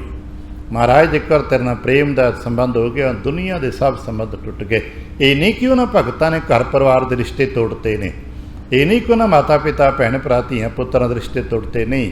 ਸਾਰਿਆਂ ਸਗੋਂ ਗਹਿਰੇ ਹੋ ਗਏ ਨੇ ਰਿਸ਼ਤੇ, ਕਿਉਂਕਿ ਸਾਰਿਆਂ ਦੇ ਨਾਲ ਸਗੋਂ ਪ੍ਰੇਮ ਸੰਬੰਧ ਹੀ ਗਹਿਰੇ ਨੇ। ਰਿਸਪੋਂਸਿਬਿਲਿਟੀ, ਜ਼ਿੰਮੇਦਾਰੀਆਂ, ਫਰਜ਼ ਸਭ ਪੂਰੇ ਹੋ ਰਹੇ ਨੇ, ਪਰ ਫਿਰ ਵੀ ਪ੍ਰੇਮ ਪਰਮਾਤਮਾ ਨਾਲ ਹੈ। ਉਹ ਪਰਮਾਤਮਾ ਦੇ ਪ੍ਰੇਮ 'ਚ ਇੰਨਾ ਲਿਵਲੀਨ ਹੋ ਜਾਂਦੇ ਨੇ, ਉਹ ਜਿੱਧਰ ਨਿਗਾਹ ਭਰ ਕੇ ਦੇਖਦੇ ਨੇ, ਜਤ ਦੇਖਾਂ ਤਤ ਤੂੰ। ਉਹਨੂੰ ਆਪਣੇ ਭੈਣ ਭਰਾਵਾਂ 'ਚੋਂ, ਮਾਤਾ ਪਿਤਾ 'ਚੋਂ, ਧੀਆਂ ਪੁੱਤਰਾਂ 'ਚੋਂ, ਹਰ ਥਾਂ 'ਤੇ ਤੂੰ ਤੂੰ ਤੂੰ। ਅਸੀਂ ਪੜ੍ਹਦੇ ਹਾਂ ਨਾ, ਤੂੰ ਤੂੰ ਤੂੰ ਤੂੰ ਤੂੰ ਭਗਵਾਨ, ਹਰ ਥਾਂ 'ਤੇ ਤੂੰ ਹੀ ਤੂੰ ਹੈ। ਉਹ ਕਹਿਣ ਲੱਗ ਪੈਂਦਾ ਸਭ ਕੁਛ ਤੂੰ ਹੈ ਮੇਰੇ ਪਿਆਰੇ, ਤੇਰੀ ਕੁਦਰਤ ਕਬਲ ਜਾਏ ਜੀਓ। ਕਰਿਆ ਤੇ ਕਰੀ ਅਭਿਆਸ, ਆਪਣੇ ਮਨ ਨੂੰ ਗੁਰੂ ਦੇ ਗਿਆਨ ਦੀ ਲਗਾਮ ਪਾ ਕੇ, ਆਪਣੇ ਮਨ 'ਤੇ ਗੁਰੂ ਦੇ ਹੁਕਮ ਦਾ ਕੁੰਡਾ ਰੱਖ ਕੇ ਟਿਕ ਕੇ ਕਰਿਆ ਕਰੀਏ। ਕਿ ਅੰਤਰ ਪ੍ਰੇਮ ਲੱਗਾ ਹਰ ਸੇਤੀ, ਘਰ ਸੋ ਹੈ ਹਰ ਪ੍ਰਭ ਨਾਰੀ। ਜਿਵੇਂ ਜਿਸ ਘਰ ਪਰਿਵਾਰ 'ਚ ਪ੍ਰੇਮ ਹੋਵੇ, ਅਸੀਂ ਦੇਖਦੇ ਨਾ ਇਹ ਗੱਲ, ਜੇ ਪਰਿਵਾਰਕ ਰੂਪ 'ਚ ਸਮਝਣੀ ਹੋਵੇ, ਜੇ ਪਰਿਵਾਰ ਵਿੱਚ ਪਤੀ ਪਤਨੀ ਦਾ ਆਪਸ 'ਚ ਪ੍ਰੇਮ ਹੈ ਤਾਂ ਉਸ ਘਰ ਵਿੱਚ ਸੁੱਖ ਹੁੰਦਾ ਹੈ। ਅਤੇ ਜਿਸ ਘਰ ਵਿੱਚ ਆਪਸ ਵਿੱਚ ਉਹਨਾਂ ਦਾ ਪ੍ਰੇਮ ਨਹੀਂ ਹੁੰਦਾ, ਉੱਥੇ ਸੁੱਖ ਕਿੱਥੇ। ਅਤੇ ਉਸ ਘਰ ਵਿੱਚ ਤੇ ਪ੍ਰੇਮ ਹੈ, ਇੱਜ਼ਤ ਹੈ, ਮਾਣ ਸਤਿਕਾਰ ਹੈ, ਉੱਥੇ ਫਿਰ ਸਤਿਕਾਰਯੋਗ ਸਵਾਣੀ ਦਾ ਮਾਣ ਸਨਮਾਨ ਅਤੇ ਇੱਜ਼ਤ ਹੁੰਦਾ ਹੈ ਨਾ। ਇਵੇਂ ਹੀ ਜਿਹੜੀਆਂ ਰੂਹਾਂ ਆਪਣੇ ਗੁਰ ਕਰਤੇ ਦੇ ਹੁਕਮ 'ਚ, ਗੁਰ ਕਰਤੇ ਦੇ ਪ੍ਰੇਮ 'ਚ ਟਿਕ ਜਾਂਦੀਆਂ ਨੇ, ਉਹਨਾਂ ਦਾ ਮਾਣ ਸਨਮਾਨ ਫਿਰ ਸੰਸਾਰ ਦੇ ਘਰ 'ਚ ਹੁੰਦਾ ਹੈ, ਪਰਮਾਤਮਾ ਦੇ ਘਰ 'ਚ ਹੁੰਦਾ ਹੈ। ਉਹ ਰੂਹਾਂ ਜਦੋਂ ਕਰਤਾ ਪੁਰਖ ਦੇ ਦਰਬਾਰ ਪ੍ਰਵੇਸ਼ ਕਰਦੀਆਂ ਨਾ, ਮੈਂ ਨਹੀਂ ਕਹਿੰਦਾ, ਮਹਾਰਾਜ ਕਹਿੰਦੇ ਨੇ ਦਰਗਾਹ ਦੇ ਵਿੱਚ ਕੋਈ ਓਏ ਕਰਕੇ ਨਹੀਂ ਬੁਲਾ ਸਕਦਾ ਉਹਨਾਂ ਨੂੰ। ਜਿਵੇਂ ਇੱਥੇ ਜਿਨ੍ਹਾਂ ਦਾ ਰੁਤਬਾ ਵੱਡਾ ਹੁੰਦਾ ਏ, ਕੀ ਆ ਸਾਡੇ ਆਲੇ ਦੁਆਲੇ ਕੋਈ ਓਏ ਕਰਕੇ ਬੁਲਾਉਂਦਾ ਉਹਨਾਂ ਨੂੰ? ਨਹੀਂ, ਸਭ ਜੀ ਜੀ ਕਹਿੰਦੇ ਨੇ, ਜੀਓ ਜੀਓ ਸਭ ਕਹਾਤ। ਲੋਕ ਹੱਥ ਜੋੜ ਕੇ ਜੀ ਜੀ ਕਰਕੇ ਬੁਲਾਉਂਦੇ ਨੇ। ਅਤੇ ਦਰਗਾਹ ਦੇ ਵਿੱਚ ਰੇ ਰੇ ਦਰਗਾਹ ਕਹੈ ਨਾ ਕਉ, ਆਓ ਬੈਠ ਆਦਰ ਸ਼ੁਭ ਦੇਉ। ਜਿਵੇਂ ਹੁਣੇ ਹੀ ਮੰਨ ਲਓ ਆਪਣਾ ਜਿੱਥੇ ਗੁਰੂ ਕਾ ਦਰਬਾਰ ਸਜਿਆ, ਕੋਈ ਬਹੁਤ ਪ੍ਰਤਿਸ਼ਠਿਤ ਗੁਰਮੁਖ ਭਗਤ ਆ ਜਾਣ, ਅਤੇ ਕੀ ਕਰਾਂਗੇ, ਆਓ ਜੀ ਬਾਬਾ ਜੀ ਇੱਥੇ ਬੈਠੋ, ਮਾਣ ਸਨਮਾਨ ਦਿਆਂਗੇ, ਉੱਠ ਕੇ ਥਾਂ ਖਾਲੀ ਕਰਕੇ ਦਿਆਂਗੇ। ਅਤੇ ਜੇ ਕੋਈ ਹੋਰ ਆ ਜੇ, ਚੋਰ ਚੱਕਾ ਆ ਜਾਏ, ਜਿਹਦੇ ਕੱਪੜੇ ਮੈਲੇ ਵਿਕਾਰ ਪਰੇ, ਸਾਨੂੰ ਭਲੇ ਇੱਕ ਦੁਨੀਆ ਭਰ ਦੇ ਵਿਕਰਤ ਹੈ, ਅਸੀਂ ਕਹਿ ਤੇ ਨਹੀਂ ਸਕਦੇ ਵੀ ਜਾ, ਪਰ ਨੱਕ ਮੂੰਹ ਵੱਟਦੇ ਹਾਂ, ਉਹ ਇਹ ਕਰਕੇ ਪਰਾਂ ਹੋ ਕੇ ਬਹਿ ਥੋੜ੍ਹਾ ਜਿਹਾ, ਇੱਦਾਂ ਕਹਿ ਦਿੰਦੇ ਹਾਂ। ਜਿਵੇਂ ਪ੍ਰਭੂ ਦੇ ਪਿਆਰੀਆਂ ਰੂਹਾਂ ਨੂੰ ਦਰਗਾਹ 'ਚ ਮਾਣ ਮਿਲਦਾ ਹੈ, ਦਰਗਾਹ 'ਚ ਪਤ ਪ੍ਰਤਿਸ਼ਠਾ ਰਹਿੰਦੀ ਹੈ। ਕਹਿਣ ਲੱਗੇ ਅੰਤਰ ਪ੍ਰੇਮ ਲੱਗਾ ਹਰ ਸੇਤੀ, ਜਿਨ੍ਹਾਂ ਦੇ ਹਿਰਦੇ 'ਚ ਆਪਣੇ ਪ੍ਰਭੂ ਪਤੀ ਦਾ ਪ੍ਰੇਮ ਟਿਕ ਜਾਂਦਾ ਹੈ, ਉਹ ਹਿਰਦੇ ਕਰਕੇ ਹਰ ਪ੍ਰਭ ਸੋ ਹੈ ਨਾਰੀ। ਉਹ ਪ੍ਰਭੂ ਦੇ ਘਰ ਵਿੱਚ, ਪ੍ਰਭੂ ਦੇ ਆਪਣੇ ਹਿਰਦੇ ਘਰ 'ਚ ਅਤੇ ਪ੍ਰਭੂ ਦੇ ਮੰਡਲਾਂ 'ਚ ਸ਼ੁਭਾ ਪ੍ਰਾਪਤ ਕਰਦੇ ਨੇ। ਬੜੇ ਪਿਆਰ ਨਾਲ ਕਹਿਣ ਲੱਗੇ ਹਰ ਰੰਗ ਰਾਤੀ, ਉਹ ਰੂਹਾਂ ਪਰਮੇਸ਼ਵਰ ਦੇ ਨਾਮ ਰੰਗ 'ਚ ਰੰਗੀਆਂ ਹੋਈਆਂ ਰਹਿੰਦੀਆਂ ਨੇ, ਸਹਿਜੇ ਮਾਤੀ ਸਹਿਜ ਆਨੰਦ ਵਿੱਚ ਰਹਿੰਦੀਆਂ ਨੇ। ਹਰ ਪ੍ਰਭ ਹਰ ਹਰ ਪਾਇਆ, ਕਿਉਂਕਿ ਉਹਨਾਂ ਨੇ ਵਾਹਿਗੁਰੂ ਜੀ ਨੂੰ ਪ੍ਰਾਪਤ ਕਰ ਲਿਆ ਹੈ, ਵਾਹਿਗੁਰੂ ਜੀ ਦਾ ਨਾਮ ਉਹਨੂੰ ਪ੍ਰਾਪਤ ਹੋ ਗਿਆ। ਨਾਨਕ ਜਨ ਹਰਦਾਸ ਕਹਿਤ ਹੈ। ਸਤਿਗੁਰੂ ਚੌਥੇ ਪਾਤਸ਼ਾਹ ਸਾਹਿਬ ਜੀ ਆਪਣਾ ਨਾਂ ਲੈ ਕੇ ਦਿਨ ਪਿਆਰਿਓ, ਤੁਹਾਨੂੰ ਇੱਕ ਗੱਲ ਕਹਿ ਦਿਆਂ, ਵੱਡ ਭਾਗੀ ਹਰ ਹਰ ਧਿਆਇਆ। ਉਹ ਵੱਡੇ ਭਾਗਾਂ ਵਾਲੇ ਜੀ ਨੇ ਜਿਹੜੇ ਸਿਮਰਨ ਕਰਦੇ ਨੇ, ਅਤੇ ਸਿਮਰਨ ਦੇ ਸਦਕੇ ਫਿਰ ਭਾਗ ਵੱਡੇ ਹੁੰਦੇ ਨੇ। ਇਹ ਪੂਰਕ ਨੇ ਇੱਕ ਦੂਸਰੇ ਦੇ। ਵੱਡੇ ਭਾਗਾਂ ਦੇ ਸਦਕੇ ਹੀ ਆ ਸੰਗਤ ਮਿਲੀ ਹੈ। ਪੜ੍ਹਦੇ ਨਾ, ਬਿਨ ਭਾਗਾਂ ਸਤ ਸੰਗ ਨ ਲੱਭੈ। ਵੱਡੇ ਭਾਗਾਂ ਕਰਕੇ ਸੰਗਤ ਮਿਲੀ ਹੈ ਤੇ ਸੰਗਤ ਸਦਕੇ ਫਿਰ ਭਾਗ ਹੋਰ ਵੱਡੇ ਹੋਣ ਲੱਗ ਪੈਂਦੇ ਨੇ। ਕਹਿੰਦੇ ਕਿ ਨਾਨਕ ਜਨ ਹਰਦਾਸ ਕਹਿਤ ਹੈ, ਵੱਡ ਭਾਗੀ ਹਰ ਹਰ ਧਿਆਇਆ। ਵੱਡੇ ਭਾਗਾਂ ਵਾਲੇ ਸਿਮਰਨ ਕਰਦੇ ਨੇ, ਜਪ ਕਰਦੇ ਨੇ। ਗੁਰਦੇਵ ਕਿਰਪਾ ਕਰਨ ਅਸੀਂ ਵੀ ਗੁਰੂ ਕੇ ਗਿਆਨ ਤੇ ਗੁਰੂ ਕੇ ਹੁਕਮ ਦੇ ਤਹਿਤ ਰਹਿ ਕੇ ਆਪਣੇ ਭਾਗਾਂ ਨੂੰ ਵੱਡੇ ਕਰ ਸਕੀਏ, ਜਪ ਕਰ ਸਕੀਏ, ਅਭਿਆਸ ਕਰ ਸਕੀਏ। ਇਤਨੇ ਕੁ ਬਚਨ ਪ੍ਰਵਾਨ ਕਰਨਾ, ਭੁੱਲ ਚੁੱਕ ਦੀ ਖਿਮਾ, ਆਸੀਸ ਅਤੇ ਪਿਆਰ ਦਿੰਦਾ ਫਤਿਹ ਬੁਲਾਵਣਾ। ਵਾਹਿਗੁਰੂ ਜੀ ਕਾ ਖਾਲਸਾ, ਵਾਹਿਗੁਰੂ ਜੀ ਕੀ ਫਤਿਹ।